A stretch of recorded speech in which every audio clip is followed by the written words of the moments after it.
ফজলুল হকের তো পাকিস্তানের প্রধানমন্ত্রী হওয়া উচিত ছিল, কিন্তু তাকে কেন পূর্ব পাকিস্তানের পূর্ববঙ্গের অ্যাডভোকেট জেনারেলের পদের জন্য আবেদন করতে হবে, বিচারপতি হতে হবে? ওইটা তো পরাজয়ের লক্ষণ। ফজলুল হক হচ্ছে ট্রাজিক চরিত্র আমার কাছে, এবং যে ট্র্যাজেডির শিকার আমরা আজ বাংলার বিভক্তিটা। বরিশালে যে রক্তাক্ত হয়ে ভেসে যাচ্ছে, ফজলুল হক দাঁড়িয়ে যদি দেয়ালের মতো দাঁড়িয়ে থাকতেন, এটা রোধ করা যেত না।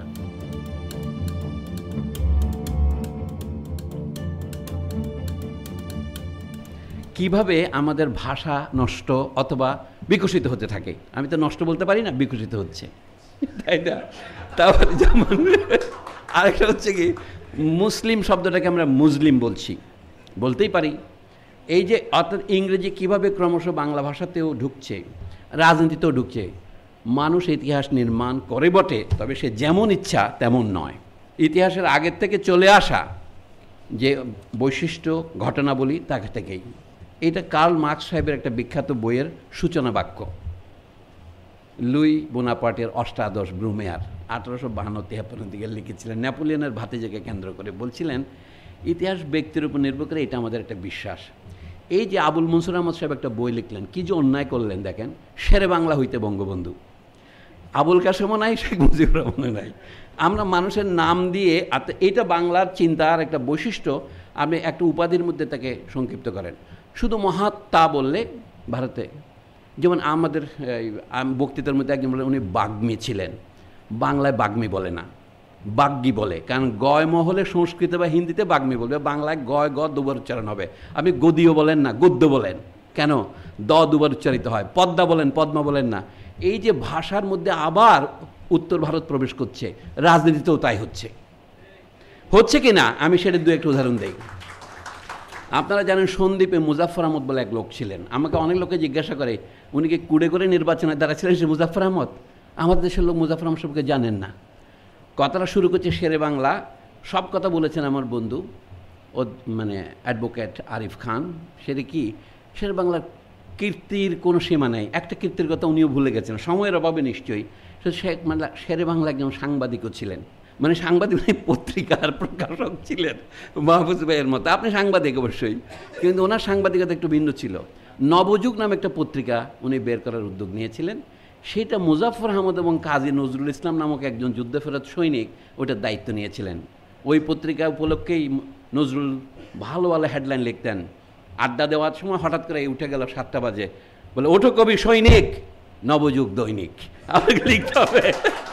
উনি হেডলাইন লিখতেন। তখন তো ইরাক দখল করেছে ইংল্যান্ড, প্যালেস্টাইন ম্যান্ডেট পেয়েছে, ইরাকের রাজা বানাইছে ফয়সলকে, তাকে ধরে নিয়ে এসেছে সিরিয়া থেকে, যাকে লাথি দিয়ে ফরাসিরা বের করে দিয়েছে। নজরুল তাকে নিয়ে লিখলেন বলে কি, আজ ঝড়ের রাতে তোমার অভিশাপ, পরাণ সকা ফয়সুল হে আমার, আজ ঝড়ের রাতে তোমার অভিশাপ। এই নজরুল ইসলাম নবযুগেই সাংবাদিকতা জীবন শুরু করেন, এবং এটা ফজলুল হক ছিলেন প্রকাশক। তারপরে নজরুল ইসলাম তার থেকে বিদায় নিলেন, অনেক কারণ আছে।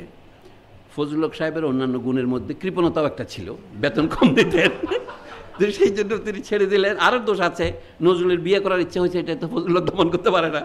তিনি আবার পত্রিকা গেলেন ধূমকেতু, সেইটা নিয়ে জেলে গেলেন। তারপরে আবার ফিরে এলেন 24-এর পরে আরেকটা পত্রিকা বের করলেন লাঙ্গল 1925 সনের দিকে। কিছুদিন পরে এটা আবার গণবাণী হলো। তাহলে কতগুলি পত্রিকা হলো, নবযুগ, ধূমকেতু, লাঙ্গল, গণবাণী। এইসব করে নজরুল একসময় রাজনীতি ছেড়ে দিলেন, ছেলে মারা গেল, নানা কথা আপনারা জানেন। আবার শেষ জীবনে 1940-এর কাছাকাছি এসে আবার নবযুগে যোগ দিলেন। এই সবগুলোর পেছনেই ফজলুল হক ছিলেন। 1936 সনের 31 অক্টোবর একটা অদ্ভুত ঘটনা ঘটে। আজাদ নামে একটি দৈনিক পত্রিকা বের হয় কলকাতায়। এটার সম্পাদক হন মৌলানা মোহাম্মদ আকরম খান। তিনি এবার মুসলিম লীগের ওই ক্যাম্পের লোক যে এটা ফজলুল হকের বিরোধিতা করে। এই কাহিনীগুলো আমি এই জন্য বলছি, 1937 সনের নির্বাচনে জেতবার আগেও ফজলুল হক মন্ত্রী ছিলেন। কি মন্ত্রিত্ব নিয়েছিলেন? শিক্ষা বিভাগের। তখন যে বিরোধী ছিল আপনার এই যে ভক্তিবাদের কথাই আমি বলছি, এই জন্য বলি, আমরা রবীন্দ্রনাথ ঠাকুরকে এমন আসনে বসিয়েছি, কোনো সমালোচনা করলে লোকে আপনাকে রবীন্দ্র বিদ্বেষী বলে। এখন আমি তো শেরে বাংলা সমালোচনা করি, আপনি বলেন যে আপনি তো ফজলুল হক বিদ্বেষী, কিছু বলা যাবে না। কিন্তু এই বিদ্বেষের পথ যেহেতু আলতাফ পারভেজ দেখিয়ে দিয়েছেন, আমি মহাজ্ঞানী মহাজন যে পথে করে সেই পথে বলে আমিও স্মরণীয় হওয়ার চেষ্টা করি। মুজাফফর আহমদ সাহেব আপনারা জানেন বাংলাদেশে এসেছিলেন 1972 সনে। তার বিবরণটা শোনেন।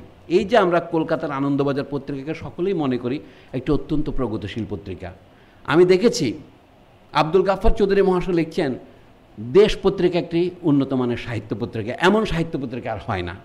আমি নিজেও ওখানে লিখেছি, আব্দুল গাফফার চৌধুরী লিখছেন। তাতে আমার ধারণা হলো এই দুটো একসাথে সত্য হতে পারে না, হয়তো আব্দুল গাফফার সাথে সত্য নয়, অথবা আনন্দবাজার নয়। তো আনন্দবাজার যে এই যে বাংলাদেশ 1947 সালে বিভক্ত হলো, আমি সংক্ষেপে বললাম, ভালো মন্দ যাই হোক, এটার দায়িত্ব অন্যান্যের মধ্যে আনন্দবাজারের আছে, রবীন্দ্রনাথ ঠাকুরেরও আছে। কিন্তু এটা বললে আপনি রবীন্দ্র বিদ্বেষী হয়ে যান। আমি উদাহরণ দেই, মুজাফর আহমদ সাহেব বাংলাদেশে 72 সনে এসেছিলেন, তাকে কি কষ্ট করতে হয়েছিল, ভারত সরকার তাকে পারমিশন দেবে না। পারমিশন দেওয়ার পরে তিনি যখন এসে আবার ফেরত গেলেন, তখন আনন্দবাজার কি রিপোর্ট করলো, খুবই ইন্টারেস্টিং। বলে মুজাফর আহমদ বাংলাদেশে নাইয়র গিয়েছিলেন, দন্তিয়ানো আকার রসই ও র। তো মুজাফরের মন্ত্রী থেকে এই শব্দের অর্থ কী? আমাদের মেয়েদের বিয়ে হওয়ার পর সেখানে আবার বাপের বাড়ি যায়, এটাকে নাইয়র বলে। অন্তত উনি বলছেন আমি সন্দ্বীপের লোক, সন্দ্বীপ অঞ্চলে তাই বলি আমরা। কিন্তু কেন আনন্দবাজার আমার বাংলাদেশে যাওয়াটাকে নাইয়র বলল? কারণ বাংলাদেশ 1947 সনে ভাগ হওয়ার পরেও আমি সিদ্ধান্ত নিয়েছি আমি কলকাতায় থেকে যাব, কিন্তু 72 সনে বাংলাদেশ স্বাধীন হওয়ার পর আমি খুশি হয়েছি। উনি বলছেন, আপনাদের প্রাসঙ্গিকতায় আসতেছি, কাজে আমি আমার দেশে যাব। আমার ভাই বেঁচে আছে 90 বছরের উপরে বয়স, আমি তার সাথে দেখা হয় নাই, আমি দেখতে আসবো। আমার ভাইয়ের ছেলেরা আছে, আমার নিজের মেয়ে আছে, কবি আব্দুল কাদিরের বউ আমার মেয়ে, আমি আসবো। কিন্তু ভারত সরকার আমাকে পারমিশন না দিয়ে দিল্লিতে পাঠিয়ে দিয়েছে, মানে পশ্চিমবঙ্গ সরকার না দিয়ে। তারপরে তাকে 15 দিনের পারমিশন দিয়েছে। আমিও একবার দিল্লিতে যাওয়ার জন্য আবেদন করেছিলাম, আমাকে মাত্র 10 দিনের পারমিশন দিয়েছিল। বলছিল দিল্লির 10 মাইলের বাইরে আপনি যেতে পারবেন না, এবং আপনাকে বিমানে আসতে হবে, বিমানে যেতে হবে, আপনি ল্যান্ডপোর্ট দিয়ে ঢুকতে পারবেন না। আমি বলছি 2016 সনের কথা। মুজাফর আহমদকে 1972 সনে এই কাজ করেছে ভারত সরকার। অদ্ভুত ব্যাপার। ভারতের প্রগতিশীলতার একটা উদাহরণ দিচ্ছি, কিন্তু সেই ভারত প্রগতিশীলতা সম্পর্কে যে পত্রিকা রিপোর্ট করছে, আমি মুজাফর আহমদের লেখা যদি একটু পড়ে আসলে আপনারা গালি দেবেন না। বাংলাদেশের স্বাধীনতা ঘোষিত হলে তখন পশ্চিমবঙ্গে অবস্থিত অনেকেরই মন আনন্দে নেচে উঠেছিল। তাদের পিতৃপুরুষের আবাস আগে পূর্ববঙ্গে অর্থাৎ বর্তমান বাংলাদেশে ছিল। তাদের মন পিতৃপুরুষের গ্রাম দেখার জন্য উদ্বেল হয়ে উঠেছিল। আমিও একসময় 1889 সালের কোনো একদিনে বাংলাদেশের সন্দ্বীপ নামক দ্বীপে জন্মেছিলাম। আমারও মন চেয়েছিল যে আমি কমপক্ষে একবার ঢাকা পর্যন্ত যাই, সেখানে আমার অনেক আপনজন রয়েছেন। এটা হলো সূত্রপাত। তো ঢাকা যখন উনি আসলেন, তাকে একবার তার কাছে গেলেন, দৈনিক গণকণ্ঠ পত্রিকার কিছু সাংবাদিক তার সাথে ইন্টারভিউ করতে গেলেন। এই লেখাটা গণকণ্ঠে ছাপা হয়েছিল 1973 সালে, যার থেকে আমি পড়ছি। তো তাকে জিজ্ঞাসা, আমার ঢাকা যাওয়ার দ্বিতীয় কিংবা তৃতীয় দিনে গণকণ্ঠ নামক ঢাকার এক বাংলা দৈনিকের প্রতিনিধিরা আমার সঙ্গে সাক্ষাৎ করে আমাকে নানান প্রশ্ন জিজ্ঞাসা করেছিলেন। যতটা মনে পড়ে, তারা প্রথমে নেতাজির কথাই তুলেছিলেন, কোট আনকোট নেতাজি। আমি তাদের বলেছিলাম, দেখুন, সুভাষচন্দ্র বসুকে আমি কখনো নেতাজি বলি না। কেন? কারণ এই নেতাজি কথাটা হিটলারের ফুয়েরার নামক ভাষার ভারতীয় ভাষায় অনুবাদ। আমাদের এখানে লোকরা আমরা সবাই নেতাজি বলি। এই যে ভঙ্গি, তা থেকে আমরা শেরে বাংলা বলি, এবং তা থেকে আমরা বঙ্গবন্ধু বলি। আপনি বলেন আমি শেরে বাংলা বলার বিরোধীও নই, বঙ্গবন্ধু বলার বিরোধী নই, কিন্তু তার ভিতরে যে মর্ম সেটা ভয়ানক। তারপরে ওনাকে জিজ্ঞাসা করলেন, তাহলে আপনি ওনার সাথে কাজ করেননি? গণকণ্ঠের প্রতিনিধি জিজ্ঞাসা করলেন, তবে কি আপনি সুভাষ বসুকে ফ্যাসিস্ট বলেন? এটা দেখেন 1972 ছাপা হয়েছে ঢাকার গণকণ্ঠ পত্রিকায়। এইটা সংকলন করেছে আপনার বাতিঘর থেকে প্রকাশিত হয়েছে মহিউদ্দিন আহমদ সাহেবের সম্পাদিত বই। আমি বানিয়ে বলছি না, লক্ষ্য করবেন। আপনাদের অনেকে সন্দেহ করতে পারেন, আমি তো মাঝে মাঝে বের করি। উত্তরে আমি বলেছিলাম, সে বিচার আপনি করবেন। তারপর তিনি আমায় জিজ্ঞাসা করেছিলেন যে আমি কখনো শ্রী বসুর সঙ্গে একত্রে কাজ করেছি কি না। আমি বললাম করেছি। তারপরে তার সঙ্গে আমাদের ঝগড়া হয়েছিল, এবং 1939 সালে তার সঙ্গে আমাদের ছাড়াছাড়ি হয়ে গিয়েছিল। আপনারা জানেন, সুভাষ বসু কংগ্রেসের সভাপতি নির্বাচিত হয়েছিলেন, 6 মাস পর্যন্ত তিনি থাকতে পেরেছিলেন। মহাত্মা গান্ধী ছিলেন তার চেয়েও বড় 1 ডিগ্রি বেশি ফ্যাসিস্ট। তাকে তার কাজ করা থেকে বিরত করেছিলেন তিনি। তারপরে তিনি কেমন করে গোপন করে পালিয়ে হিটলারের সাথে করমর্দন করে জাপান পর্যন্ত গেলেন, সেসব কাহিনী আপনারা জানেন।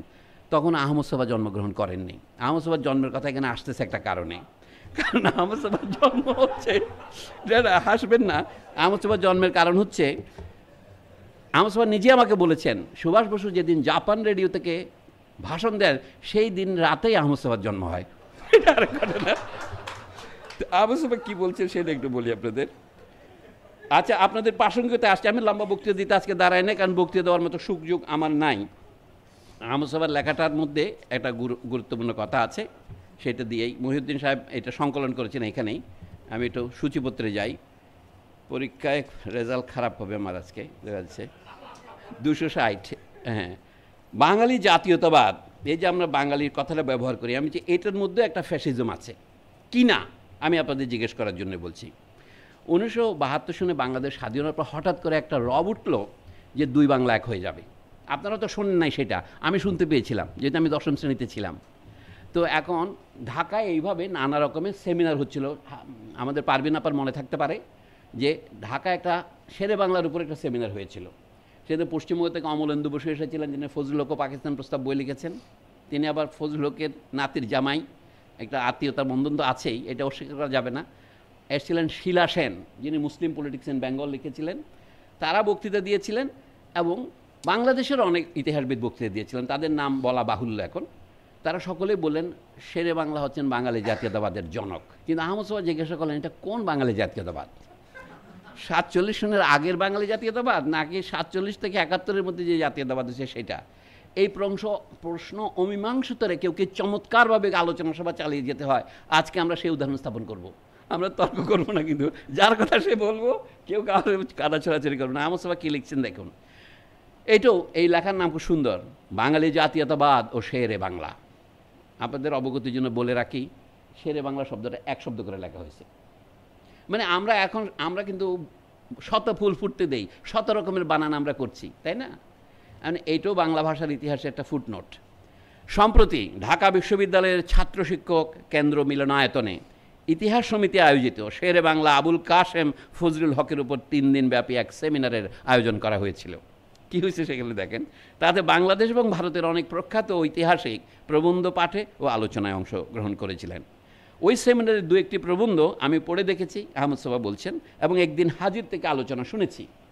আলোচনা শুনে এবং প্রবন্ধ পড়ে আমার মনে হয়েছে লেখক এবং আলোচকদের অনেকেই, কেউ স্পষ্টভাবে, কেউ অস্পষ্টভাবে বলতে চেয়েছেন শেরে বাংলা ফজলুল হকই বাঙালি জাতীয়তাবাদের প্রাণ পুরুষ। কিন্তু লেখক কিংবা আলোচকদের মধ্যে কেউই বাঙালি জাতীয়তাবাদ বলতে কোন অঞ্চলের জনগোষ্ঠীকে বোঝায় তা স্পষ্ট করার প্রয়াস পাননি। এটা এখন আমরা পাচ্ছি না। তাহলে এখানে বিতর্কটা কি, একটু আবার শেষের দিকে পড়ি। বলছেন, অন্যদিকে বাংলাদেশের যে সকল ঐতিহাসিক আলোচনা করেছেন তারা মনে করছেন যে 1971 সালে 16ই ডিসেম্বর যে বাংলাদেশ স্বাধীন হলো, ফজলুল হক তার একজন মহান স্থপতি। আমাদের আরিফ সাহেবের আলোচনার মধ্যে তার একটা দুরাগত প্রতিধ্বনি আমরা শুনতে পেয়েছি। বাঙালি জাতি বলতেও তারা বুঝিয়েছেন বর্তমান স্বাধীন বাংলাদেশের অন্তর্বর্তী এলাকাসমূহের জনগোষ্ঠীকে। আমাদের আগে হয়েছে রাষ্ট্র, তারপরে আমরা জাতি হয়েছি, নাকি আগে জাতি হয়ে পরে রাষ্ট্র হয়েছে, সেটা গুরুত্বপূর্ণ প্রশ্ন। আমাদের এই যে রাষ্ট্রটা, যেটার প্রাসঙ্গিকতা নিয়ে আলোচনা হচ্ছে, এটার নির্ধারক কমপক্ষে 2টি। একটা হচ্ছে জাতি, আর একটা হচ্ছে তথাকথিত, আপনারা একটা অদ্ভুত শব্দ বের করেছেন, আন্তর্জাতিক সম্প্রদায়। আমি এটাকে যদি সংক্ষেপে বলি ওয়ার্ল্ড ইকোনমি, যদি ভদ্রভাবে বলি, আর যদি অভদ্রভাবে বলি ইম্পিরিয়াল ইকোনমি, যেখানে এইখানে কোনো লেভেল প্লেয়িং ফিল্ড নাই। তবু আপনারা এটাকে লেভেল প্লেয়িং বলেন, এটার মধ্যে WTO বলেন, গ্যাট বলেন, কত রকমের আছে। তাহলে আমাদের রাষ্ট্রকে যুগপৎ যখন 2টি শক্তি গঠন অথবা ধারণ করে অথবা নিয়ন্ত্রণ করে, একটা হচ্ছে জনগণ বা জনগোষ্ঠী, যাকে জাতি বলা যায়। তার শুধু বিশুদ্ধ বাঙালি নয়, কিন্তু তার মধ্যে আছে, কিন্তু এই যে বারবার বলছে বাঙালির সংগ্রাম, আমি অনেক লোকের মধ্যে এটা দেখছি বর্তমানে, বাঙালির মুক্তিযুদ্ধ, বাঙালির এটা, এমনকি খোদ মহিউদ্দিন আমাদের লেখাতেও তা আছে। এই যে আমাদের ধরে নেওয়া, এইটা কিন্তু আরেকটা বৈশিষ্ট্য আমাদের। 2 নম্বর হচ্ছে আন্তর্জাতিক সম্প্রদায় বলে একটা অদ্ভুত শব্দ আমরা বের করেছি, ইন্টারন্যাশনাল কমিউনিটির বাংলা অনুবাদ হিসাবে। কিন্তু ইন্টারন্যাশনাল কমিউনিটিটা কি? ভাসুরের নাম তো মুখে আনা যাবে না, মানে যেন তারা আমাদের পাশের প্রতিবেশী, আমরা সবাই সমান। সমান হলে তো ভালোই হতো, তাই না? মহাত্মা গান্ধী একবার জিজ্ঞাসা করেছিল, mister Gandhi, what do you think of western civilization? 1931 সনের গোল টেবিল 2য় বৈঠকে উনি বলছেন, that would be a good idea. If there is a western civilization, that would be a good idea. তো আমিও মনে করি international community, that would be a good idea. কিন্তু আছে যেটা, সেটা হচ্ছে আমাদের উপর ইম্পেরিয়াল পাওয়ার। তাহলে আমাদের রাষ্ট্র কার কথা বেশি শোনে? তো যেটা বলতে পারে না, মোহাম্মদ ইউনুস পর্যন্ত উচ্চারণ করে আলতাফ থেমে গেছে। এটা তো ইন্টারন্যাশনাল কমিউনিটির গভর্নমেন্ট আমাদেরটা। কিন্তু গভর্নমেন্টটা প্রতিষ্ঠা করেছি আমরা, জাতির লোকেরা, রক্ত থেকে আমরাই দিয়েছি, ইন্টারন্যাশনাল কমিউনিটি এক ফোঁটাও এমনকি ডিস্টিল ওয়াটারও দেয় নাই। তো এই জন্য হচ্ছে অর্থাৎ কাজ করবে একজনে, ফল ভোগ করবে আরেকজনে, এটা আমাদের ইতিহাসের নিয়তি। এটার মানে কি আমরা অধস্তন দশায় আছি। তো এই অধস্তনতা শুরু কখন আমাদের? সে অধস্তনতা শুরু যেখানে হোক, শেরে বাংলা ফজলুল হক সম্পর্কে যখন আমরা কথা বলছি তিনি হচ্ছেন এই অধস্তন সমাজের প্রথম জাতীয় নেতা, জাতীয় নেতা, সমগ্র জনগোষ্ঠী যার মধ্যে তার আশা আকাঙ্ক্ষার প্রতিফলন দেখতে পেয়েছিল। মুজাফফর আহমদের চেয়ে বয়সে তিনি প্রায় 16 বছরের বড়। তিনি মোহাম্মদ আলী জিন্নার চেয়ে 3 বছরের বড় ছিলেন, গান্ধীর চেয়ে 4 বছরের ছোট ছিলেন।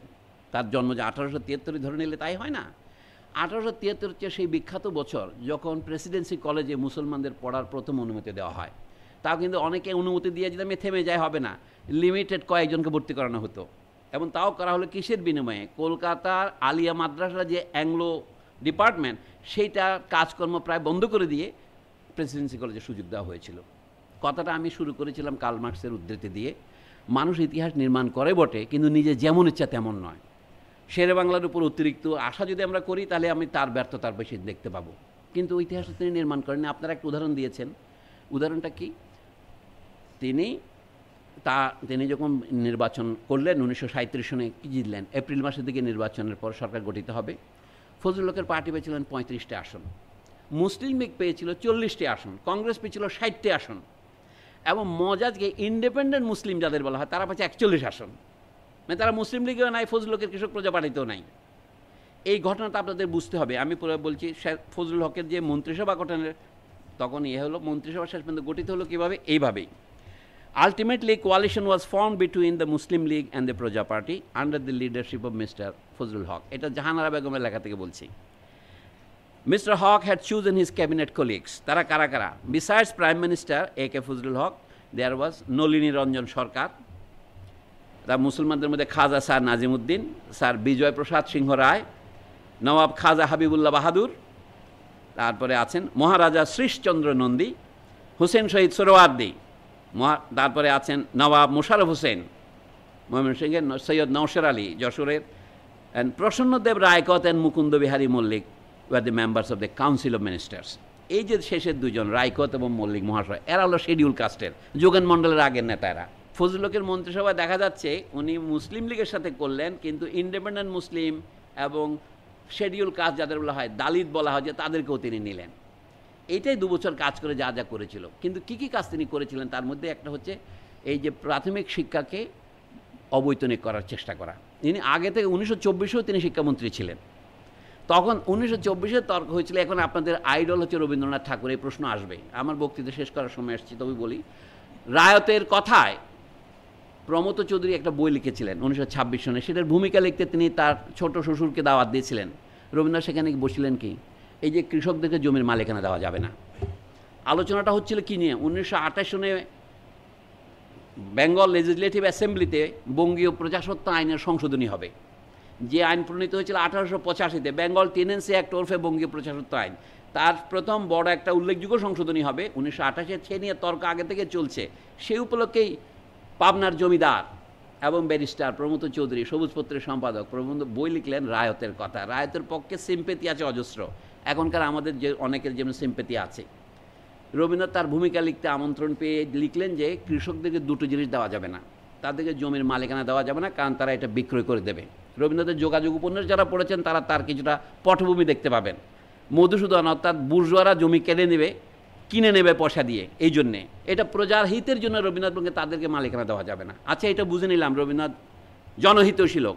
তারপর তিনি বললেন প্রজাদের জন্য যে স্কুল তৈরি করা হবে, প্রাইমারি স্কুল, তার জন্য একটা আলাদা শিক্ষা সেস বসাবে, এটা ডিস্ট্রিক্ট বোর্ডের মাধ্যমে নেওয়া হবে। রবীন্দ্রনাথ বলে যারা স্কুল করবে তাদেরকে এটা দিতে হবে, গভর্নমেন্ট এটা দেবে না। এই লেখা এখনও বেঁচে আছে। এটা বলে রবীন্দ্র বিদ্বেষ হয়? সেই অবস্থায় শেরে বাংলাকে কাজ করতে হয়েছে, আমি এটাই বলছি।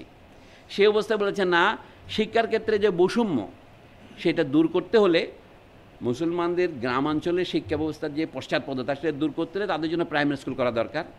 তারপরে তিনি 37 সনে ক্ষমতায় আসার পর তিনি সেকেন্ডারি স্কুল এডুকেশনের বিল এনেছিলেন পরে, একদম শেষের দিকেও।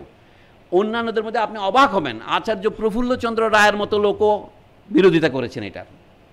অর্থাৎ গভর্নমেন্টের খরচে আমাদের মাধ্যমিক শিক্ষা হবে, কয়েকটা জায়গায় শেরেবাংলা বহু কলেজ তৈরি করেছেন, চাকার কলেজ, কলকাতার ইসলামিয়া কলেজ এবং বহু চট্টগ্রামের ইসলামিক ইন্টারমিডিয়েট কলেজ, এরকম বহু কলেজ তিনি করেছেন।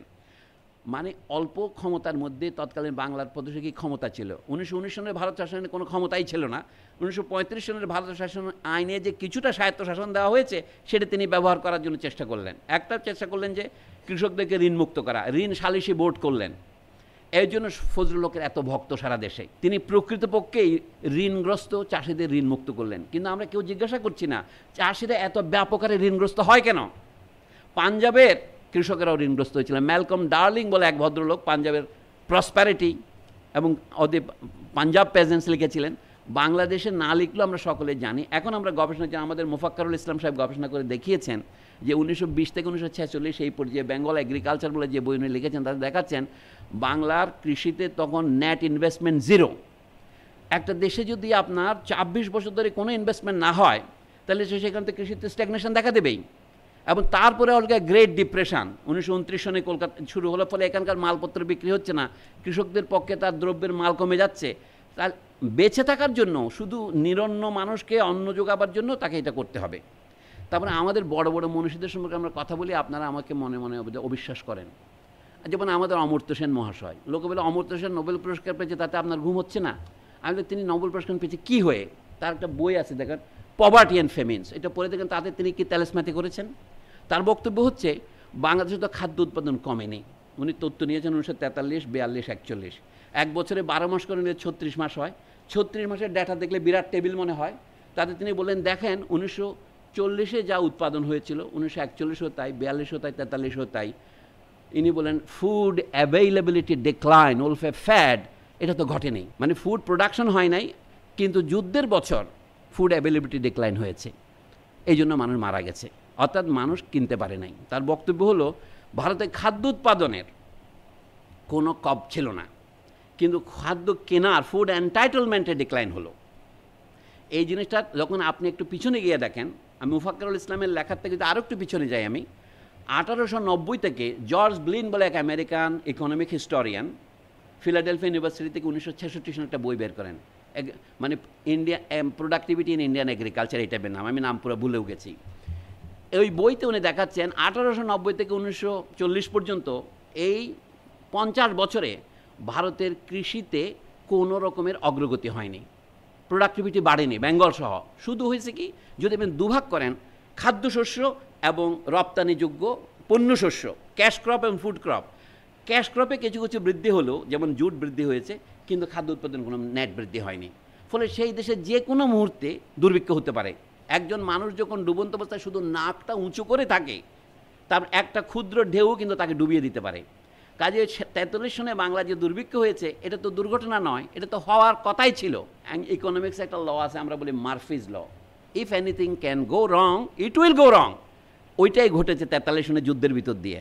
কিন্তু অমর্ত্য সেন সেটাকে এমন সুন্দরভাবে জাস্টিফাই করেছেন যে এইটা হয়েছে কিছু কিছু মজুদদারির ফলে বাংলাদেশে খাদ্য উৎপাদন কমেনি। অথচ 1890 থেকে আমি তার শিষ্যদের চ্যালেঞ্জ করেছি, 1890 থেকে 1940 পর্যন্ত যে একটা দেশে 50 বছর যদি খাদ্য উৎপাদনের ট্রেন্ড জিরো হয়, আপনারা অনেকে মনে করতেন তখন তো পপুলেশন বোধহয় বেড়েছে সেই জন্যই হয়েছে, তা নয়।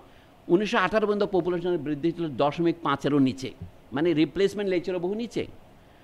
ইনফ্লুয়েঞ্জা ক্রাইসিসে ভারতে 5 কোটি লোক মারা গিয়েছে 1918 থেকে 1922-এর মধ্যে। তারপরে আস্তে আস্তে আধুনিক টেকনোলজির কারণে জনসংখ্যা একটু বাড়তে শুরু করেছে। 1940 পর্যন্ত জনসংখ্যার বৃদ্ধি এমন উল্লেখযোগ্য ছিল না। কাজে জনসংখ্যা বৃদ্ধির জন্য মাথাপিছু খাদ্যের অ্যাভেলেবিলিটি কমেছে, এটা মোটেও সত্য নয়। আমি এই ধরনের সব ক্ষেত্রে আমাদের গোঁজামিলন আছে। নোবেল পুরস্কার পাওয়া যাচ্ছে এই সমস্ত লেখালেখেই। আমি দুঃখের সাথেই বলছি, এই বই তো বাজারে আপনাদের সামনে আছে, 1974-এ লেখা। এটা হচ্ছে একটা অদ্ভুত ধরনের একটা তেলসমাতি। উনি 3 বছরের ডেটাকে 36 মাস দেখিয়ে দেখাচ্ছেন, দেখেন খাদ্য উৎপাদনে কোনো ব্যাস কম হয়নি। কাজে দুর্ভিক্ষ 43 হবে কেন, 41 হতে পারতো, ওনার বক্তব্য হচ্ছে। তা আমি বলছি তিনি যদি তার ফ্রেমটাকে যদি 50 বছর বাড়াতেন, দেখেন দুর্ভিক্ষ অনিবার্য হচ্ছে। মোফাক্কার সাহেব এই বিষয়ে কিছু বলেননি। উনি ম্যালকম ডার্লিং নিয়েও লিখেছেন, বাংলার এটা নিয়েও লিখেছেন, তাতে দেখা যায় বাংলাদেশের দুর্ভিক্ষ অনিবার্য ছিল। এই অবস্থাতেই আপনাকে দেখতে হবে ফজলুল হকের উত্থান। যখন তিনি, আমরা বলছি ফজলুল হক যখন প্রথমে গিয়া কংগ্রেসকে বললেন তোমাদের 60 আসন, আমার তো 25 আসন, কিন্তু আমাকে প্রধানমন্ত্রী মানো, কিন্তু কেন্দ্রের দিল্লি থেকে বলা হলো কি, না মুসলিম লীগের সাথে মানে মুসলমানদের সাথে কোনো কোলাবোরেশন করা যাবে না। এটা এখানে জাহান আরা লিখছেন এটা ফার্স্ট ব্লান্ডার। এরপরে তাদের বহু এরকম ব্লান্ডার আছে, আমাদের সময় বেশি নাই বলে আমি আর বেশি আলোচনা করব না। এই জন্য বলছি ইতিহাস ফজলুল হক একা নির্মাণ করতে পারেন না। বাংলাদেশের ভাগ কেন অনিবার্য হলো সেটা বুঝতে হলে সিআর দাসের যে বেঙ্গল প্যাক্ট, যেটার আর্কিটেক্টদের মধ্যে ছিলেন মৌলানা আবুল কালাম আজাদ, আর্কিটেক্টের মধ্যে ছিলেন সিলেটের আব্দুল করিম, আমাদের আবুল মাল আব্দুল মুহিত সাহেবের মায়ের নানা, উনি অবিভক্ত বাংলার স্কুলসমূহের ডেপুটি ইন্সপেক্টর ছিলেন, উনি ছিলেন ওটার প্রধান কারিগর। ওই প্যাক্টের ভাষাটা ওনারই, এবং তার লেটার্স অন বেঙ্গল প্যাক্ট বলে একটা বই আছে 1924 বেরিয়েছিল, সেটা যারা বাংলার কংগ্রেস এবং হিন্দু মহাসভা নাকচ করে দিল, এবং বাংলাদেশ ইন্টারমিডিয়েটলি এমন সব সাম্প্রদায়িক দাঙ্গায় ভুগলো, কোথাকার ফজলুল হক কেউ এটা থাকাতে পারবে না। একটা উদাহরণ দেই, জসীমউদ্দিন সাহেব একটা কবিতার বই লিখলেন 1929 সনে নকশে কাতার মাঠ, 1933 আর একটা কবিতার বই লিখলেন সজন বাদিয়ার ঘাট। সেই বইটা রিভিউ দেওয়ার জন্য তিনি, আমরা যেমন প্রথম আলো অফিসে যাই, তিনি তেমনি আনন্দবাজার অফিসে গেলেন, গিয়ে দেখেন কি সেখানে কয়েকজন পণ্ডিত আলাপ করছেন। কারা কারা? সুনীতি কুমার চট্টোপাধ্যায়, আচার্য নরেন্দ্র দেব, যিনি উমর খৈয়াম অনুবাদ করেছেন, তারা আলোচনা করছেন জসীমউদ্দিন ছেলেটা থেকে ভালো মনে করতাম আগে, তিনি ছিলেন দেবেন্দ্রচন্দ্র সেনের প্রোটেজে, সেই নাকি একটা সাম্প্রদায়িক বই লিখেছে। জসীমউদ্দিন, আমি দাঁড়িয়ে আছি বইটা হাতে নিয়ে, আমি যাচ্ছি রিভিউ দিতে, আমি যখন গেলাম তখন তারা আলাপ বন্ধ করলো। তারা আমার সরাসরি শিক্ষক, যেহেতু কলকাতা বিশ্ববিদ্যালয়ে আমি পড়েছি আমি বাংলায়, তা আমি সুনীতিবাবুকে বললাম, স্যার আমার বইতে যদি একটি সাম্প্রদায়িকতা আপনি দেখতে পারেন তাহলে আমি আমার বইটা প্রত্যাহার করে নেব বাজার থেকে, আপনি বলুন তো। বলে না, বলছিলাম কি না আপনি হিন্দু মেয়ের সাথে মুসলিম ছেলের বিয়ে দেখিয়েছেন, এটাতে এখন বাংলা তো সাম্প্রদায়িক হানাহানির যুগ, এরকম দেখানো ঠিক হয়নি। জসীমউদ্দিনের স্মৃতি কথায় পড়েন। এই হচ্ছে সেই অবস্থা ফজলুল হক কী করতে পারেন, মানে বরিশালে যে রক্তাক্ত হয়ে ভেসে যাচ্ছে, ফজলুল হক দাঁড়িয়ে যদি দেয়ালের মতো দাঁড়িয়ে থাকতেন এটা রোধ করা যেত না। এই বালির বাঁধ দিয়ে এটা তো এই অশ্রুধারা রুধির ধারা তো রোধ করা যাবে না, তাহলে এটা কোথা থেকে হলো? প্রায় লোকেরই ধারণা বাংলা ভাগ হয়েছে মুসলিম লীগের কারণে, কিন্তু মুসলিম লীগ তো বাংলা ভাগই চায়নি। এই সাধারণ তথ্য আমরা এখন জানি না। এখন আমি শেষ কথায় আসি, এখন আমাদের ইতিহাস নিয়ন্ত্রণ করছে যারা, যে ন্যারেটিভ যারা নিয়ন্ত্রণ করে, তাদের মধ্যে একজন হচ্ছেন সুগত বোস, যিনি গত সরকারের আমলে এখানে এসে বারবার বক্তৃতা দিয়ে গেছেন, তার বই আমরাও পড়ি। তার ছাত্র বা তার বান্ধবী হচ্ছেন আয়েশা জালাল, তার ছাত্র বা ছাত্রী হচ্ছেন, আমি স্ত্রী না পুরুষ জানি না, সানা আয়ার, তার একটা লেখা আমি পড়লাম। নীলঞ্জন পাল বলে এক ভদ্রলোক একটা বই পড়লাম। তারা সবসময় ফজলুল হককে স্থাপন করছে এইভাবে, ফজলুল হক খুব কৃষক দরদি ছিলেন, তিনি ছিলেন অবিভক্ত বাংলার বাঙালিদের একমাত্র রক্ষা কবচ, এটা ভুল হয়েছে তার কথা না শুনে। একই সাথে বলছেন ফজলুল হক কী জন্য জানেন, তিনি বাংলার কৃষকদের পক্ষ ছিলেন, কিন্তু তার বিরুদ্ধ শক্তি হিসেবে দাঁড় করাচ্ছেন নবাব আব্দুল লতিফকে। এটা আরেকটা তেলেসপাতি। তারা বলছেন নবাব আব্দুল লতিফ শুধু উচ্চ শ্রেণীর মুসলমানদের শিক্ষার ব্যবস্থা করেছিলেন, আর ফজলুল হক এসে নিম্ন শ্রেণীর মানুষের শিক্ষার ব্যবস্থা করেছিলেন।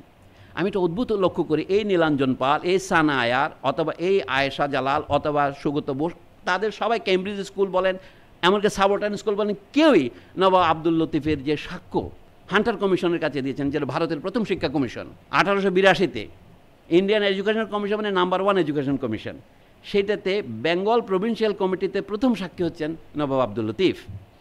আব্দুল লতিফ কোথাও বলেন নাই যে বাঙালি মুসলমানের মাতৃভাষা উর্দু, কিন্তু আমাদের আহমদ শরীফ থেকে শুরু করে মোর্শেদ শফিউল হাসান পর্যন্ত সবাই আজও বলে চলেছেন নবাব আব্দুল লতিফ বলেছেন বাঙালি মুসলমানের মাতৃভাষা উর্দু। যেটা উনি বলেন নাই সেটা তার মুখে আরোপ করার অর্থটা কী? উনি বলছেন মুসলমানদের শিক্ষার যে দুরবস্থা তিনি দেখালেন, এই অঞ্চলে 2.25 কোটি মানুষ, তাদের মধ্যে মুসলমান ছাত্রীর সংখ্যা হচ্ছে মাত্র 1.5 লাখ। আপনি শতকরা হার না, হাজার করা হার বের করতে পারবেন না। সেই এটা 1881-র কথা, সেই সময়ের বঙ্গ শিক্ষা রিপোর্ট থেকে উনি বলছেন। আস্তে আস্তে আস্তে চেষ্টা করার তিনি চেষ্টা করলেন। 1893-তে নবাব আব্দুল লতিফ মারা গেছেন। ফজলুল হকের বয়স তখন 20 বছর।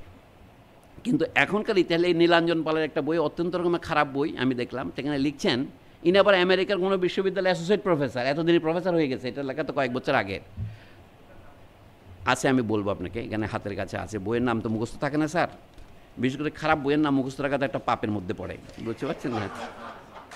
তবু আমি বলি আপনাকে, বইটার নাম আছে, ওনার বইয়ের নাম হচ্ছে Muslim education and communal conflict in colonial Bengal, British policies and Muslim responses from 1854 to 1947। এটা PhD thesis, West Virginia University, বই আকারে বেরিয়েছে, এখন আপনারা ডাউনলোড করতে পারবেন। নীলাঞ্জন পাল, তো সেখানে তিনি বারবার দেখা করছেন ফজলুল হকের বিরুদ্ধ প্রতিপক্ষ হচ্ছে নবাব আব্দুল লতিফ। নবাব আব্দুল লতিফ শুধু বড় লোকদের লেখাপড়ার জন্য অ্যাডভোকেট করেছেন, গরিবদের লেখাপড়ার জন্য তিনি কিছুই বলেননি। এটা হচ্ছে এমন দেখালাম কি নবাব আব্দুল লতিফের সাক্ষ্য তিনি পড়েননি। আমি দুঃখের সাথে বলছি নবাব আব্দুল লতিফের সাক্ষ্য কেউই পড়েননি। 1968 সনে বাংলাদেশে দুটো বই বেরিয়েছিল নবাব আব্দুল লতিফের লেখার রাইটিংস। একটা সম্পাদক ছিলেন মোহাম্মদ মোহর আলী, এটা বের হয়েছে চট্টগ্রাম থেকে। আমাদের আলতাফ পারভেজ নোয়াখালীর, আমি কিন্তু চট্টগ্রামের। তারপরে আরেকটা বের করেছিলেন মোহাম্মদ এনামুল হক, এটা ছোট এনামুল হক, জাদুঘরের যে এনামুল হক ছিলেন, আবু মোহাম্মদ হবিবুল্লাহ জামাই, উনি একটা বের করেছেন ঢাকা জাদুঘর থেকে আব্দুল লতিফের রাইটিং। তারা কোথাও সন্ধান পাননি আব্দুল লতিফের এই যে সাক্ষ্য হান্টার কমিশনের কাছে। এটা না থাকার কারণে সকলে না পড়া এই মিথ্যা কথা বলেছেন। একজন লোকে এটা পড়েছিলেন, সেটা প্রফেসর আব্দুর রাজ্জাক। আব্দুর রাজ্জাক কয়েকটা পাতা নিয়ে এসেছিলেন বিলেত থেকে ফটোকপি করে, ওনার সাক্ষ্যের কয়েক 5,500 ওয়ার্ডের। এটা আমি ঘটনাচক্রে পুরো পড়েছি। ওই সাক্ষ্য দেওয়া তাদের মধ্যে আরেকজন ছিলেন সৈয়দ আমির আলী, তখনও তিনি জাস্টিস হননি, কলকাতা হাইকোর্টের উকিল। আরেকজন ছিলেন নওয়াব সৈয়দ আমির হোসেন, উনি ছিলেন বিহারের একজন শিক্ষা অফিসার। তারা সকলেই বলেছেন বাংলাদেশের মুসলমানদের শিক্ষার অবস্থা উচ্চ নিচ নির্ভর সর্বত্রই খারাপ। ফজলুল হক এই মেসেজটা পেয়েছিলেন। আমার বক্তব্য আশা করি পরিষ্কার করে বলতে চাচ্ছি, আব্দুল লতিফের সাথে ফজলুল হকের কোনো বিরোধ নাই, কন্টিনিউটি ছিল। কিন্তু এনারা ইতিহাসবিদরা এমনভাবে দেখাচ্ছেন যেন তাদের মধ্যে একটা বিরোধ ছিল। আমি স্পষ্ট করে বলতে চাই, ফজলুল হকের যে উদ্দেশ্য বাংলার মুসলমানদের উন্নতি করা, সেই জন্য তিনি যাদেরকে পক্ষ নিয়েছেন তাদেরকে আপনি মধ্যবিত্ত কৃষক বলতে পারেন। আমরা এমনকি মার্ক্সীয় ভাষা ব্যবহার করে তাদেরকে কুলাকও বলতে পারেন, ফজলুল হককে বুর্জোয়াও বলতে পারেন। কিন্তু তাতে ঘটনার কোনো ইতর বিশেষ হয় না। মধ্যবিত্ত শ্রেণীর মধ্যে যদি শিক্ষার বিস্তার না হয়, তাহলে বাংলাদেশের মুসলমানরা রাজনীতির ক্ষেত্রে কোনো রকম প্রভাব বিস্তার করতে পারবে না। এমনকি সরকারি, তাদের প্রথম লক্ষ্য ছিল সরকারি চাকরি দখল করা। এই কারণটা স্পষ্টই। ওনারা আরেকটা আর্গুমেন্ট দিয়েছেন, নবাব আব্দুল লতিফ ছিলেন ইংরেজদের তোষামতকারী। তিনি বলছেন ইংরেজদের সমালোচনা করো না, ইংরেজদের কৃপা দৃষ্টি আকর্ষণ করে তোমরা ম্যাজিস্ট্রেট হওয়ার চেষ্টা করো। যেহেতু তার প্রতিদ্বন্দ্বী দল যেটা করেছেন তিনি তাই করেছেন। আমার মূল বক্তব্য হচ্ছে হিসাবে ফজলুল হক কী করেছেন, আব্দুল লতিফ কী করেছেন, এই নজরুল ইসলাম কী লিখেছেন, এটা কখনোই আপনি বুঝতে পারবেন না যদি তার প্রতিপক্ষ কী করেছে সেটা হিসাবে না নেন। এটা দাবা খেলার মতো, অন্য কী চাল দেবে। যারা ভালো দাবাড়ু তারা আপনি পরে 8-10 চাল কী দেবেন সেটা বলতে পারেন। তো খেলা ড্র হয় নাই, খেলা শেষে যেটা হয়েছে সেটা ট্র্যাজেডিতে রূপান্তরিত হয়েছে। কী ট্র্যাজেডি? এখনও সবাই আমরা দুঃখ প্রকাশ করি বাংলা ভাগ হয়ে গেল, কিন্তু বাংলা ভাগ হলো কেন, কে ভাগ করলো, এই বিষয়ে যদি আপনি সঠিক সিদ্ধান্ত না নেন তাহলে আপনার কোনো রকমের আপনার আলোচনা কোনো ফল পাবেন না। এই যে আজকের বাংলাদেশের প্রাসঙ্গিকতার কথা আপনারা বলছেন, আপনি এইটারই মীমাংসা করতে পারেন নাই। আহমদ সোবা সেটাই বলছিলেন। 1973 সনে বাংলাদেশে যে সম্মেলন হলো 3 দিন ব্যাপী শেরে বাংলার উপর, উনি সুন্দর করে বললেন, আলোচনার মধ্যে সবচেয়ে মজার ব্যাপার বলে যা মনে হয়েছে, সংশ্লিষ্ট দেশ দুটোর ঐতিহাসিক বৃন্দ কেউ কারো বক্তব্যের বিরোধিতা করেননি। অমলেন্দু দে এবং শিলা সেন বলে গেলেন শেরে বাংলা ফজলুল হক হচ্ছেন বাঙালি জাতীয়তাবাদের প্রধান প্রাণপুরুষ, প্রবর্তক। আর বাংলাদেশেরও বলেন বাঙালি জাতীয়তাবাদের তিনি প্রধান প্রবর্তক। কিন্তু কোন জাতীয়তাবাদ সেই সংজ্ঞা তারা দেন নাই। আমাদের জুলাই সনদ নিয়ে তো তাই হচ্ছে, আমরা তো সংজ্ঞা দিচ্ছি না। জুলাইতে গেলাম কি, পরের বাক্যে বলছেন, প্রচণ্ড পুরুষ ফজলুল হকের জীবনী যেমন কল্পকথা, সত্য মিথ্যা গল্প মিলিয়ে একটা বিরাট গোলক ধাঁধার মতো লাগে।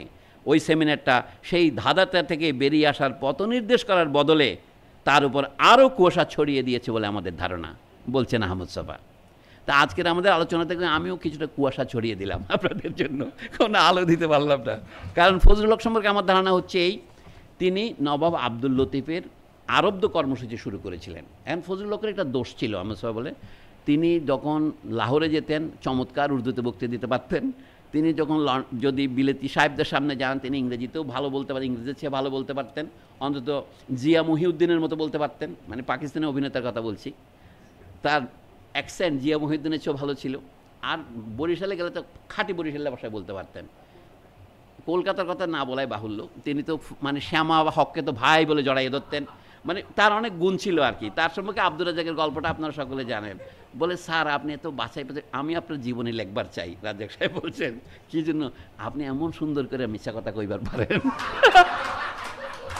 তো যাই হোক, ফজলুল হক দিয়ে অনেক কথা বলা যায়, কিন্তু আমি মনে করি এই যে সানায়েরা লেখার পর আমি খুব ব্যথিত হয়েছি। আপনারা যারা পণ্ডিত আছেন দেখবেন, এটা মডার্ন এশিয়ান স্টাডিজ, কেমব্রিজ থেকে বেরিয়েছে, কেমব্রিজ ইউনিভার্সিটির বই 2008-এ। Fazlul Huq region and religion in Bengal, the forgotten alternative of 1940 to 43। তো ফজলুল হক যখন পাকিস্তান প্রস্তাব মুভ করতে বাধ্য হলেন, তখন তো তিনি মুসলিম লীগে ঢুকলেন।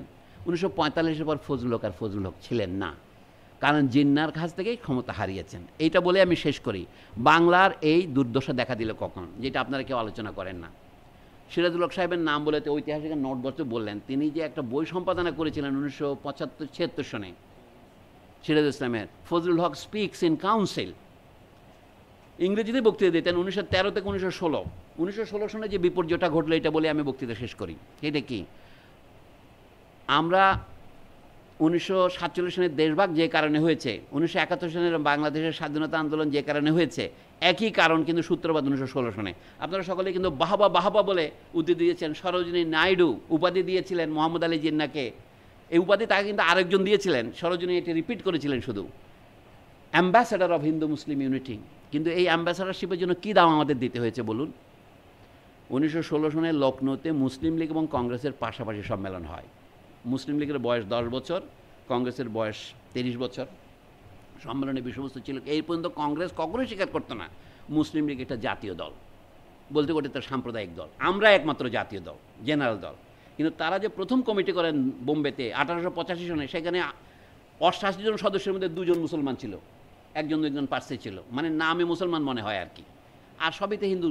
তার মানে এটা জাতীয় এই অর্থে যে বোম্বে, মাদ্রাজ এবং কলকাতার 3 এলাকাতে মিলে এই পার্টিটা হচ্ছে। কিন্তু এটার কাজ ছিল আবেদন নিবেদন করা। আপনারা সকলেই জানেন মুসলমানদের তখন স্ট্র্যাটেজি কী হলো, স্যার সৈয়দ আহমদ খান প্রথমে সমর্থন করলেন এটাকে। 2 বছর পরে তিনি বললেন কি এটাতে মুসলিমদের স্বার্থ রক্ষা হবে না। আমরা এখন বলি কি উনি তো অভিজাত সম্প্রদায়ের প্রতিনিধি, তো অভিজাত সম্প্রদায়ের হোক না কেন, ওনার কথাটার মধ্যে ভুল কোথায় দেখান? তখন তারা কি করলেন, মুসলমান মোহামেডান এডুকেশন কনফারেন্স। এই কনফারেন্স ক্রমে 2 বছর পর পর হতে হতে 1906 সনের কনফারেন্সটা ঢাকাতে হয়েছিল, শাহবাগে, সেই কুখ্যাত শাহবাগ, নাকি শাপলা চত্বরে হয়েছিল জানি না।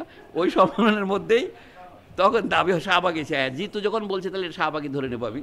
তো এই শাহবাগের 30শে ডিসেম্বর এই সম্মেলনের মধ্যে ঘোষণা হয় যে তারা একটা মুসলিম লীগ করবে। তারপরে তারা প্রতিনিধি দল পাঠাবে দি আগা খানের নেতৃত্বে, ইসমাইলিয়া সম্প্রদায়, শিয়া সম্প্রদায়ের নেতাকে নিয়ে। মোহাম্মদ আলী জিন্নাও শিয়া ছিলেন। এইগুলি তখন দাবি ওঠে নাই, কিন্তু সব মুসলমান ত্যাগ হইতে হবে। তখন তিনি ইয়াতে গেলেন, সিমলার পাহাড়ে গেলেন 1909 সনে, যে আমাদের 2-1 জন প্রতিনিধি নিতে হবে। 1909 সনে যে মর্লিমিন্টু সংস্কার হলো, ভারত শাসনের আইন হলো, সেখানে বলা হলো যে আমরা এখন কিছু কিছু নমিনি নেব। মুসলমানদের মধ্যে কি নেবেন, নমিনেটেড করে কয়েকজনকে কাউন্সিলে নেবেন। কারণ কাউন্সিল 2টা ছিল। সকালবেলা যে কাউন্সিলটা বসতো এটা হলো এক্সিকিউটিভ কাউন্সিল, তার মেম্বার ছিল 5 জন। বিকালবেলা যখন বসবে এটা বলে লেজিসলেটিভ কাউন্সিল, তখন মেম্বার হয় 12 জন 14 জন। পরে এটা 15 জন উন্নীত হয়েছিল। এবং যারা লেজিসলেটিভ কাউন্সিলে আছেন তারা শুধু কথা বলতে পারবেন, তাদের কথা মানতে হবে, মনের কথা, তাদের ভোটাধিকার ছিল না। অনেকটা অবজারভার স্ট্যাটাসের মতো, এখন জাতিসংঘে যেমন প্যালেস্টাইনকে স্ট্যাটাস দেওয়া হয়েছে সেই টাইপের। এটা ক্রমে আরও বদলেছে। আমি বলছি এইটা হচ্ছে মর্লিমিন্টু আইনের সার কথা, যে এখন 1-2 জন মুসলমান নামদারিকে নেওয়া হবে। 1861 সনে ভারতে যখন সিপাহী যুদ্ধের পরে নতুন একটা সংস্কার করলো ইংরেজ সরকার, তখন ইন্ডিয়ান কাউন্সিলস অ্যাক্ট করেছিলেন, দি ইন্ডিয়ান কাউন্সিলস অ্যাক্ট। সেইখানে বলছিল ভারত থেকে 1-2 জন নিব। লর্ড সত্যপ্রসাদ সিনহাকে প্রথম নেওয়া হয়। তো যা হোক, 1919 সনের ভারত শাসন আইনে প্রথম আমরা একটা গণতন্ত্রের আভাস পেলাম। এই অর্থে যে ইলেকশন হবে এবং আপনার বোর্ড হবে, আপনি আস্তে আস্তে সেখানে 2-1 জন মন্ত্রী পাবেন। এই যে প্রভাস মিত্রকে এডুকেশন মিনিস্টার করা হয়েছিল 1919 সনে, তিনি ঢাকা বিশ্ববিদ্যালয়ের 55 লাখ টাকাকে বেঙ্গল গভর্নমেন্টের কাছে ফেরত দিয়ে নিয়ে গেছিলেন। ঢাকা বিশ্ববিদ্যালয় করার প্রতিশ্রুতি দেওয়া হয় 1912 সনে, এবং বলা হচ্ছিল প্রত্যেক বছর 5 লাখ টাকা করে জমা হবে। যুদ্ধের জন্য এটা হচ্ছিল না। ফজলুল হক তখনই এজিটেট করেছেন। এই যে বিশ্ববিদ্যালয়ের কথা আপনারা ভুলে যাচ্ছেন, তার ওই কাউন্সিলের বক্তৃতাগুলি পড়েন, এটা অসাধারণ একটা ভালো বই। মানে ফজলুল হকের রচনাবলী যে বের হয় না, এইটাই বোঝা যাচ্ছে আমরা কত অকৃতজ্ঞ জাতি। ফজলুল হকের জীবনী বের হয় নাই, বুঝলাম তার যে বিভিন্ন বক্তৃতা আছে। এটা আপার হাতে একটা বই দেখলাম, বেঙ্গল টুডে, 1942 সনের বই। এইটাও স্বপ্ন বাজারে পাওয়া যায় না। মানে আচ্ছা, আর কতগুলি বই বেরিয়েছে সম্মান রেখে, যে বিডি হাবিবুল্লাহ, তারপরে যে শতবর্ষ যুগে যুগে শাহজাহান, এগুলি হচ্ছে সাব স্ট্যান্ডার্ড বই। মানে এগুলির একাডেমিক স্ট্যান্ডার্ড ভালো নয়, তবুও আমরা 100 জানি। পশ্চিমবঙ্গ কিন্তু এখনও বই বেরোচ্ছে, অনেকে 2-1 জন থিসিস করেছে। যা হোক, লখনৌতে ফজলুল হক তখন ছোট নেতা, মোহাম্মদ আলী জিন্না তখন ছিলেন আগে দাদাভাই নওরোজের সেক্রেটারি। তিনি বিখ্যাত উকিল, বিশেষ করে মুসলিম ওয়াকফ আইন নিয়ে আইন করে ওকালতি করে তিনি খুব জগৎ বিখ্যাত হয়েছেন বোম্বাইতে উকিল হিসেবে। তিনি কংগ্রেসেরও সদস্য, এবার মুসলিম লীগেরও সদস্য হবেন। তিনি প্রথমে বলছেন আমি মুসলিম লীগের সদস্য হবো কী করে? কংগ্রেস বলে তো কোনো সমস্যা নাই, কংগ্রেসের সদস্য থেকেও মুসলিম লীগ করা যায়, কংগ্রেসের সদস্য থেকেও স্বরাজ পার্টি করা যায়, কৃষক প্রজা পার্টিও করা যাবে, কমিউনিস্ট পার্টিও করা যাবে। যদিও কমিউনিস্ট পার্টি নিষিদ্ধ না হলে করা যাবে, এই হচ্ছে অবস্থা। তখন জিন্নার ওকালতিটা কি, যে একটা কাজ করতে হবে, কংগ্রেস মুসলিম লীগকে স্বীকৃতি দেবে একটা শর্তে, যদি বাংলার মুসলমানরা একটা আত্মত্যাগ করে। কি আত্মত্যাগ? যে তারা তাদের যে শতকরা 55 জন, বাংলাতে একত্রিত হলো 12 সনে, পূর্ববঙ্গ এবং পশ্চিমবঙ্গকে মানে এক করা হলো, আসামকে ফেলে দেওয়া হলো, বিহার উড়িষ্যাকে ফেলে দেওয়া হলো, এই যুক্ত বাংলায় তারপরেও মুসলমানদের শতকরা 55 জনের কাছাকাছি, 53 জন 52 জন হবে। জিন্না সাহেব বোঝালেন আপনারা শতকরা 40টা সিট গ্রহণ করেন পার্লামেন্টে। তখন ভোট তো সর্বজনীন ভোটাধিকার ছিল না, প্রপার্টি কোয়ালিফিকেশনের শতকরা 10-12 জন লোক ভোট দিতে পারত। আপনারা পার্লামেন্টারি আসন, লেজিসলেটিভ অ্যাসেম্বলির আসন শতকরা 40টা গ্রহণ করে আর 15টা ছেড়ে দেন। আমরা ছেড়ে দেবো কেন? বলে ওই যে ইউপিতে তোমাদের মুসলমান ভাইরা, স্যার সৈয়দ আহমদের ফরজানদরা, লিয়াকত আলীরা, ওনাদের মাত্র শতকরা 14 ভাগ, আপনারা 15 ভাগ ছেড়ে দিলে ওনাদের শতকরা 30 ভাগ হয়। তাহলে একটা take and give and take হলো, বাংলার মুসলমানরা 15 ভাগ সিট ছেড়ে দেবে, সেটা ইউপির মুসলমানদের দেওয়া হবে। জিন্নায় রাজি করালেন, তার বিনিময়ে কংগ্রেস মুসলিম লীগকে জাতীয় পার্টি হিসেবে স্বীকার করবে। এইটাই হচ্ছে আসল কথা। জিন্না সাহেবের নেতৃত্বে এটা হলো। এর লাভটা হলো কি, বাংলা হিন্দুরা খুব খুশি হলো, আমরা চিরকাল প্রধানমন্ত্রী থাকতে পারবো, মুসলমানদের মেজরিটি লুট করলাম আমরা। এই কথা বললে তো বলা, এই কথা যদি আমি এইভাবে বলি, বলে তো আপনি তো সাংঘাতিক সাম্প্রদায়িক লোক। হে, মিথ্যা কথা বললে তো সাম্প্রদায়িক বলতেই হবে আমাকে, আমি তো এটা মিথ্যা কথাই বলছি। আপনারা দেখেন প্রভাষচন্দ্র মিত্র এই জন্যই শিক্ষামন্ত্রী হলেন, ঢাকা একটা বিশ্ববিদ্যালয় হবে এটা সহ্য করতে পারলেন না। আমরা যখন বলি রবীন্দ্রনাথ ঠাকুরকে ঢাকা বিশ্ববিদ্যালয়ের বিরোধিতা করেছিলেন, তিনি প্রত্যক্ষভাবে করেন নাই, কিন্তু যারা বিরোধিতা করছেন তিনি তাদের কারো বিরোধিতা করেছেন এমন কোনো প্রমাণও নাই। অর্থাৎ তিনি এমন ক্ষুদ্রতম বিষয় নাই যে বিষয়ে তিনি বক্তৃতা দেন নাই। যেমন কাশীতে হিন্দু বিশ্ববিদ্যালয় হবে, রবীন্দ্রনাথের দীর্ঘ প্রবন্ধ আছে ব্যাপারে, কিন্তু ঢাকা বিশ্ববিদ্যালয় নিয়ে তার কোনো নীরবতা। 1926 সালে তিনি ঢাকা বিশ্ববিদ্যালয়ে এসেছিলেন বটে, কিন্তু তিনি তার যে নৈতিক কর্তব্য সেটা তো করেননি, বাদ দিতে পারেন না। তার সাথে চিত্তরঞ্জন দাশের বিরোধ ছিল, আপনারা জানেন। চিত্তরঞ্জন রবীন্দ্রনাথের চেয়ে 9 বছরের ছোট বয়সে, এবং চিত্তরঞ্জনের সাহিত্য অভিলাষ ছিল। তিনি অবশ্যই রবীন্দ্রনাথের তুল্য কবি ছিলেন না, কিন্তু তিনিও কবিতা লিখতেন। তিনি তার নারায়ণ পত্রিকার সম্পাদক হিসাবে সেই কালে 125 টাকা বেতন দিয়ে হরপ্রসাদ শাস্ত্রীকে সম্পাদক নিয়োগ করেছিলেন। তিনি সেখানে, রবীন্দ্রনাথ শুধু তার মৃত্যুর দিনে তার বাড়িতে গিয়ে 2টা কবিতা লিখে আসছিলেন। এসেছিলেন সঙ্গে করে একজন মহাপ্রাণাচার মরণে তাহাই তুমি করে গেলে দান। এটা রবীন্দ্রনাথের সেই 2 কবিতা চিত্তরঞ্জনের উপরে লেখা। চিত্তরঞ্জন চেয়েছিলেন বাংলাদেশকে যদি ভবিষ্যৎ বিপর্যয় থেকে রক্ষা করতে হয়, তাহলে মুসলমানদের যে এখন পশ্চাৎপদ অবস্থা, ওই যে 1916 সনে যে দুরবস্থার সূচনা জিন্না করেছেন, সেটাকে নিরাকরণ করতে হবে। সেটা কীভাবে করা যাবে? কলকাতা কর্পোরেশনের চাকরিতে মুসলমানরা তখন শতকরা 20টা আসনের চাকরি করেন। শিক্ষা অঙ্গনে কোনো জায়গাতে মুসলমানদের শতকরা 20টা মতো আসন নাই, ছাত্রদের ক্ষেত্রে, শিক্ষকের ক্ষেত্রে, ওকালতের ক্ষেত্রে। উনি বললেন কলকাতা কর্পোরেশন সহ অন্যান্য জায়গায় যেখানে নিয়োগ হবে সরকারি চাকরিতে, মুসলমানদের সংখ্যা যখন তাদের সংখ্যা অনুসারে শতকরা 55-তে না পৌঁছাবে, ততদিন পর্যন্ত তাদেরকে শতকরা 80 ভাগ হারে প্রায়োরিটি দেওয়া হবে। এটা আমাদের কোটা আন্দোলনের মতোই।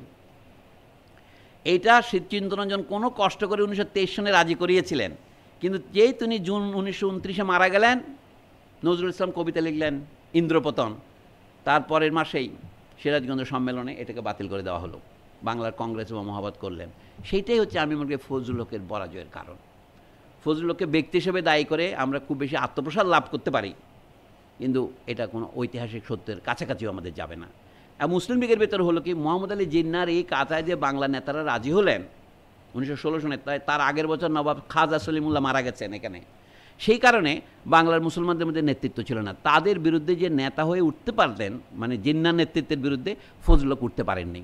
ফজলুল হকের তো পাকিস্তানের প্রধানমন্ত্রী হওয়া উচিত ছিল, কিন্তু তাকে কেন পূর্ব পাকিস্তানের পূর্ববঙ্গের অ্যাডভোকেট জেনারেলের পদের জন্য আবেদন করতে হবে, বিচারপতি হতে হবে? ওইটা তো পরাজয়ের লক্ষণ, এটা সিমটম, এটা সিনড্রোম। তিনি মুসলিম লীগের মধ্যে রাজনীতিতেও পরাজিত হলেন। তাই সেই কারণেই তিনি কৃষক, প্রথমে প্রজা সমিতি করলেন, নিখিলবঙ্গ প্রজা সমিতি করলেন, তারপরে আপনারা সবাই কাহিনী জানেন। এই জন্য বললাম ফজলুল হক হচ্ছে ট্রাজিক চরিত্র আমার কাছে, এবং যে ট্র্যাজেডির শিকার আমরা বাংলার বিভক্তিটা। আমরা বাংলার বিভক্তি বলতে আমাদের প্রথমে মনে হয়েছে কেন্দ্র ছিল কলকাতায়, আমরা তাকে টেনে এনেছি, এরকম না ব্যাপারটা।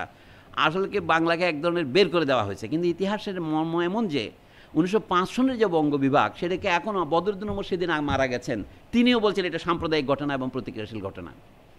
আমি তো বললেন বদরুদ্দীন ওমরের চিন্তার সীমাবদ্ধতা আমি প্রথম বুঝতে পারি যখন তিনি বললেন 1905 সনের বঙ্গভঙ্গ একটি সাম্প্রদায়িক ঘটনা। সাম্প্রদায়িকতা কাকে বলে?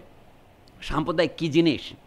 কোনটা জাতীয় জিনিস। এই যে সাম্প্রদায়িকতাটা ভারতের অর্থনৈতিক ইতিহাসে এবং রাজনৈতিক ইতিহাসে আমরা ব্যবহার করছি, বিশেষ করে সাংস্কৃতিক ইতিহাসে, এটা একটা অত্যন্ত একটা খারাপ জিনিস।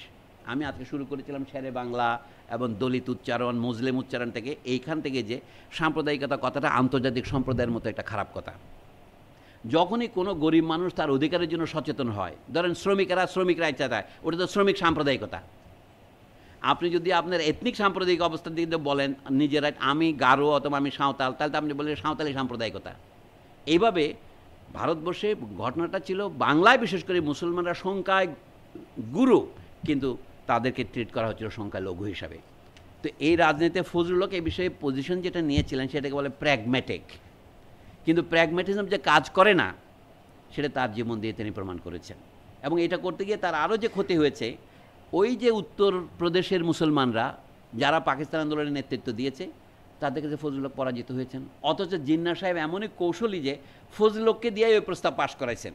ফজলুল হক সেই প্রস্তাবে কী লিখেছিলেন, যে ভারতবর্ষে যে সমস্ত অঞ্চলে মুসলমানরা সংখ্যাগরিষ্ঠ, সেই সমস্ত অঞ্চল নিয়ে আলাদা আলাদা রাষ্ট্র করতে হবে। ইংরেজিতে লেখা আছে independent state should be founded.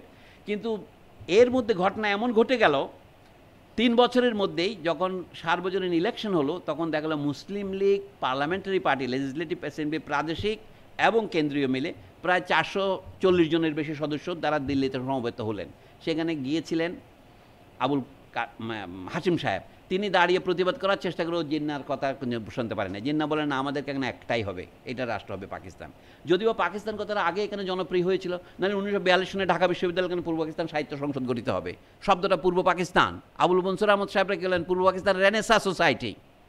মানে রেনেসাস কথাটা তারা ঠিক জানতেন না, তারা রেনেসা লিখেছেন বাংলায়। বাঙালি মুসলমানের রাজনীতি এইরকমই। একটা আদা জানা ফরাসি শব্দ আদা ইংরেজিতে লিখেছেন এবং তার সাথে যুক্ত করেছেন পূর্ব পাকিস্তান। রেনেসা কি সেটাও তারা জানেন না, সোসাইটি কি তাও হয় নাই, এবং এটা পূর্ব পাকিস্তান বলে তারা নিজেরাই আগে থেকে আত্মসমর্পণ করে বসেছেন। অথচ কথা তো ছিল আলাদা আলাদা রাষ্ট্র হবে। 1942 সনে তো এক রাষ্ট্র হবে, কথা ছিল না। তখন তারা মনে করছে দ্বিতীয় রাষ্ট্রের নাম পূর্ব পাকিস্তান হবে, কিন্তু তারা বাংলা শব্দের উচ্চারণ করতে পারে না কেন?